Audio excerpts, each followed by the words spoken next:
Ya,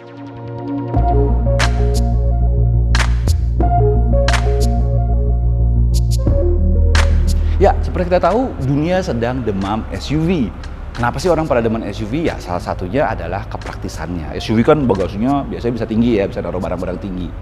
Tapi jangan salah, sebenarnya kalau dari segi kapasitas, sedan juga sebenarnya punya kapasitas bagasi yang sama gedenya. Tapi mungkin nggak setinggi SUV. Tapi kan ada estate, benar. Estate juga tinggi ya, bisa muat barang banyak. Tapi nggak semua orang suka estate. Nah, ada satu body type yang menggabungkan kepraktisan atau kelegaan sebuah estate dengan tampilan atau kedinamisan sebuah sedan. Itu adalah liftback atau sportsback dalam bahasanya Audi. Yang sekarang ada di depan gue ini adalah Audi A5 Sportsback MK2 atau generasi kedua. Mau tahu detailnya? Check it out.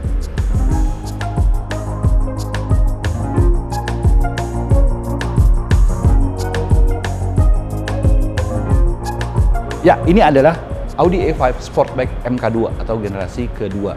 Generasi pertamanya itu diperkenalkan di Indonesia sekitar tahun 2013-an deh kalau nggak salah ya. Dan sedikit pengetahuan mengenai nomenklaturnya Audi. Jadi A5 ini basicnya adalah A4. Nah, kenapa disebutnya A5? A5 itu kayak apa ya namanya ya? Peruntukan Audi untuk model-model yang unik atau sporty. Jadi kita nggak pernah dengar ada A4 Coupe, Sportback, atau Cabrio. Semuanya adanya di A5. A4 itu cuma tersedia dalam sedan dan estate. Sedangkan tipe-tipe body type lainnya, Sportback, Coupe, dan Cabriolet itu cuma ada di A5. Sedangkan basis mobilnya ini sama dengan A4 B9 yang diluncurkan beberapa saat yang lalu. Bahas desainnya dulu deh sekarang ya. Kenapa gue mulainya dari belakang? Karena belakangnya itu benar-benar atraktif. Biasanya mobil-mobil sportback atau mobil-mobil liftback itu biasanya desainnya agak kayak ikan dugong ya, tinggi gitu loh.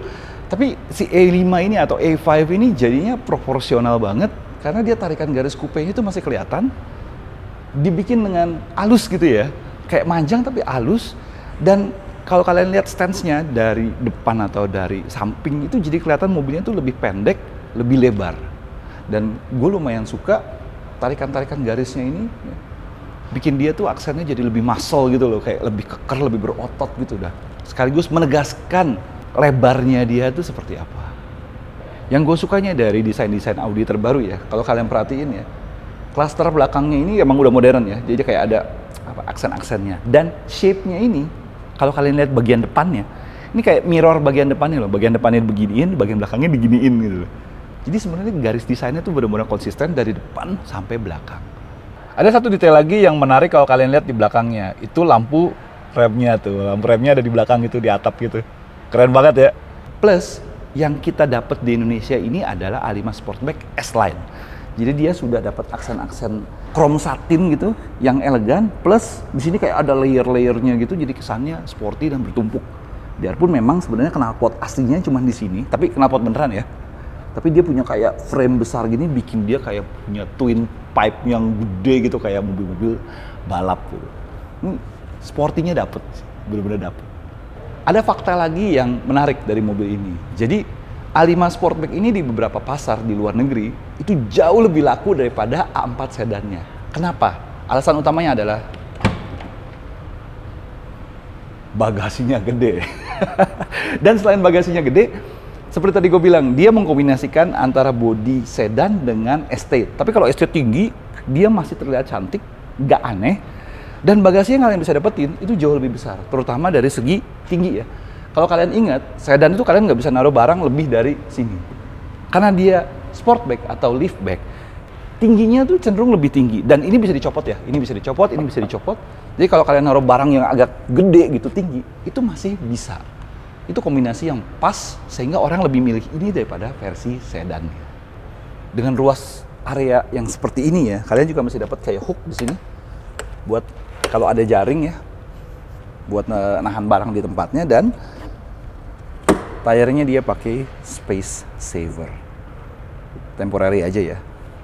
Dan beberapa detail yang gue suka dari mobil-mobil Jerman, ginian aja ditutup ya, dikasih engsel lagi gitu, jadi nggak kopong, nonjol, kaitan doang. Niat, asli niat.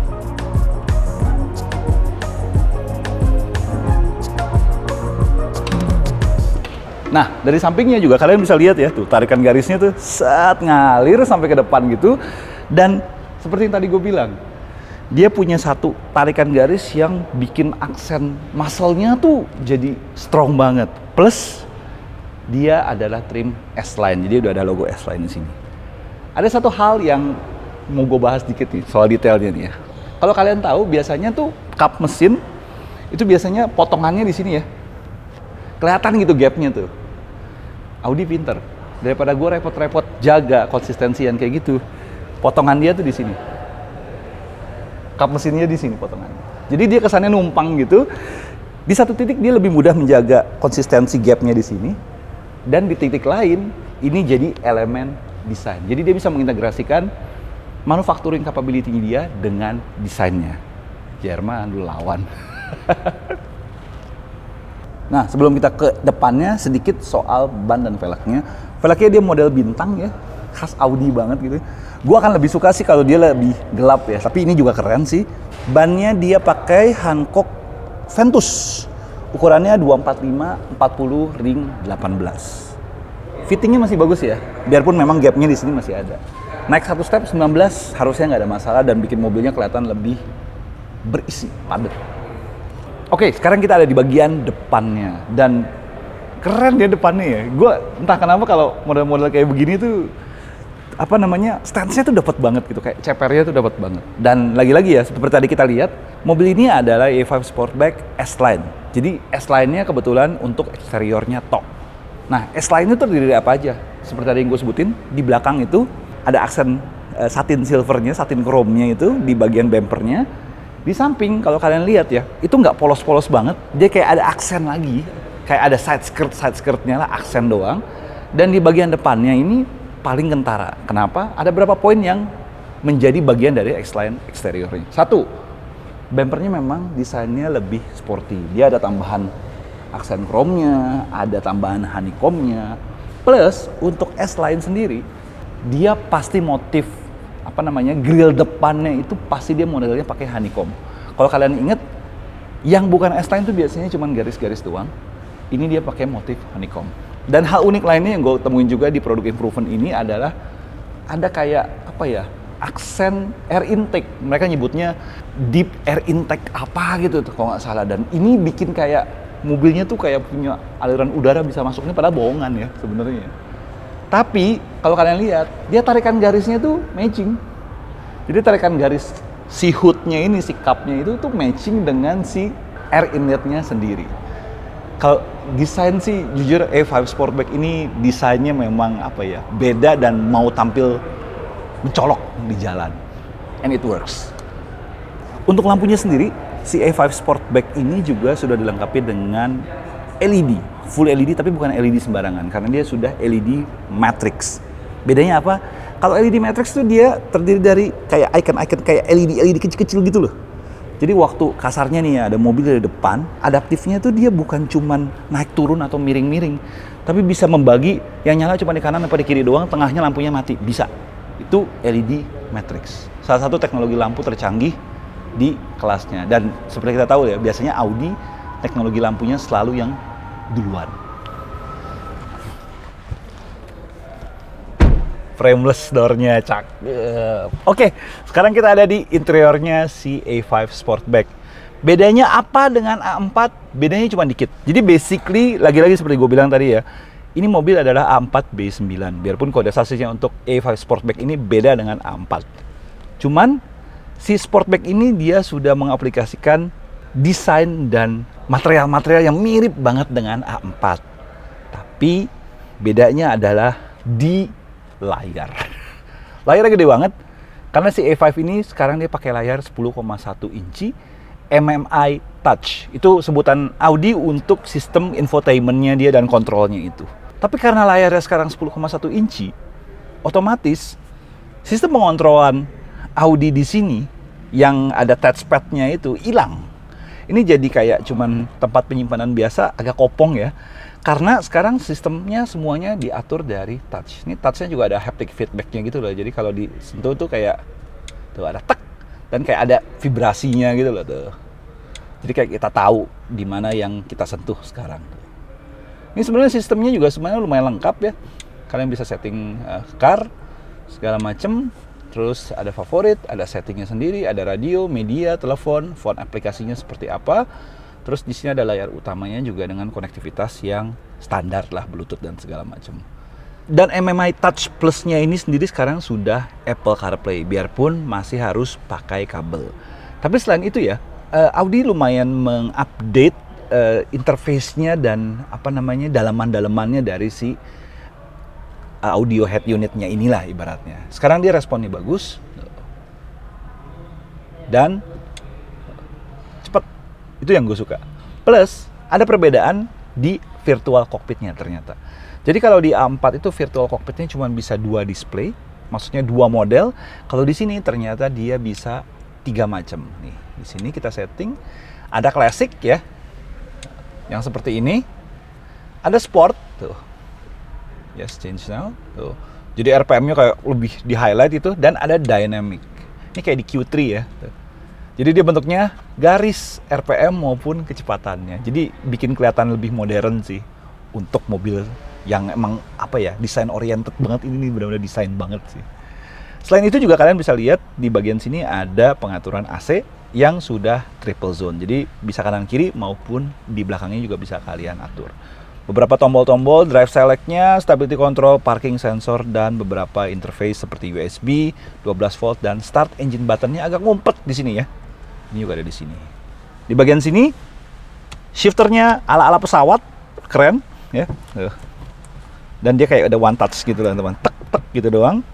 P-nya juga di situ, cakep. Rem parkir sama auto hold brake-nya di sini, dan ini untuk tombol volume. Di sini ada center console, masih ada USB lagi tapi Type C. Tapi sayangnya nggak ada wireless charging atau macam-macamnya. Padahal kalau ditaruh wireless charging di sini ini ideal banget. Oke, sekarang kita lihat di bagian belakangnya. Bedanya apa sih dibandingin A4 sedan? Yuk. Oke, sekarang kita di baris kedua. Nah, kursinya sih sebenarnya agak tegak ya kalau menurut gue ya. Cuman sukanya Eropa tuh dia kursinya agak kedelep, jadi supporting kesininya juga lumayan bagus. Ini posisi gue duduk sebenarnya nggak lega-lega banget untuk sebenarnya ini kelasnya sebenarnya kompak sedan ya, nggak lega-lega banget tapi cukup lah. Di bawah masih ada lampunya juga, dan di sini ada pengaturan AC yang kepisah. Jadi kalian bisa naikin turunin. 12 volt ada, lalu ada, di sini ya. Nah, armrest dengan ini cakep banget nih ininya nih. Tuh. Keren ya. Plus kekurangannya Sportback adalah karena garis atapnya dia cenderung kayak coupe, dia turun, otomatis headroomnya lebih terbatas daripada versi sedannya. Gue tinggi 174. Lihat. Headroom gue tinggal nyisa. Iya, 2 jari nih, paling tinggal segini doang. Agak terbatas. Cuman dibalik lagi, kompensasinya adalah kapasitas bagasi yang jauh lebih besar dan jauh lebih fleksibel untuk kalian gunakan. Engine aja yuk, abis itu kita kesimpulan. Yuk. Untuk engine-nya sendiri, dia pakai mesin 2000 cc TFSI dual clutch. Jadi sudah S-tronic, powernya sekitar 190 HP dengan torsi 320 Nm. Turbo ya. Jadi untuk versi yang kita review kali ini adalah versi FWD-nya. Ada satu versi lagi yang menggunakan mesin yang sama, 2000 cc, tapi dengan output HP yang lebih besar, yaitu 245 HP, dan sudah quattro. Juga ada satu versi lagi yang coupe, itu juga menggunakan mesin yang punya output lebih besar, 245 HP, dan juga sudah quattro. Jadi total ada 3 varian untuk A5 generasi terbaru ini. Oke, sekarang kita sampai pada kesimpulan si A5 Sportback ini. Kesimpulannya apa? Ini adalah alternatif yang bagus ya. Maksudnya dari segi tampilan, mobil ini benar-benar alternatif yang baik di kelas compact sedan atau compact sportback. Karena basically di Indonesia sendiri, dia tidak punya lawan langsung. Jadi kalau kita ingat, merek sebelah, Munich, itu mereka punya GT, Grand Touring, atau Grand Tourer. Ah itu dah, mereka punya GT-nya, tapi itu nggak ketemu langsung. Mereka punya seri 3 GT yang nggak ketemu langsung sama si A5 Sportback. Karena A5 Sportback itu harusnya ketemunya sama seri 4 Grand Coupe, yang notabene tidak ada di Indonesia. Jadi baik lagi, dia main sendirian, dia punya desain dan karakter yang kuat banget ya. Cuman memang sayang engine-nya sama aja, alias performance-nya sama aja dengan A4 non-quattro. Andai saja dia dikasih engine yang lebih powerful, tampilan yang seperti ini, dipastikan dia bikin kelas tersendiri di Indonesia. Oke, itu aja mungkin kesimpulan dari review kali ini. Thank you udah nonton, klik like kalau kalian suka video ini, subscribe kalau kalian belum subscribe, dan jangan lupa tekan tombol lonceng untuk tahu notifikasi video-video terbaru dari Autonetics. Audi nge-review Audi, sign off. Thank you udah nonton. Bye. Nggak bisa jalan, percuma ya. Cuman gaya doang masuk.